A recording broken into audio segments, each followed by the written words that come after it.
Election commission voter പട്ടികയുടെ കരട് പ്രസിദ്ധീകരിച്ചു.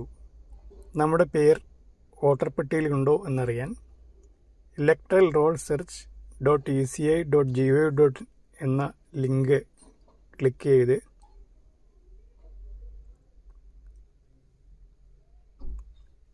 നമ്മുടെ എപ്പിക് നമ്പർ അഥവാ വോട്ടർ ID നമ്പർ ടൈപ്പ് ചെയ്ത് കൊടുത്തു കഴിഞ്ഞാൽ നമുക്ക് നമ്മുടെ പേരുണ്ടോ എന്നറിയാൻ പറ്റും. ഞാനിപ്പോൾ ടൈപ്പ് ചെയ്ത് കൊടുക്കാം.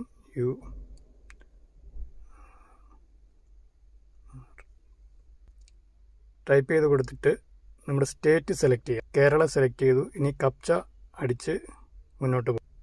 അതിനുശേഷം സെർച്ച് കൊടുക്കുക. സെർച്ച് ചെയ്ത് കഴിയുമ്പോൾ നമ്മുടെ പേരും അതുപോലെ ഏത് മണ്ഡലത്തിലാണ്, ഏത് സ്റ്റേഷനിലാണ്, ഇതെല്ലാം വ്യക്തമായിട്ട് ക്ലിയറായിട്ട് നമുക്കറിയാൻ പറ്റുന്നതാണ്.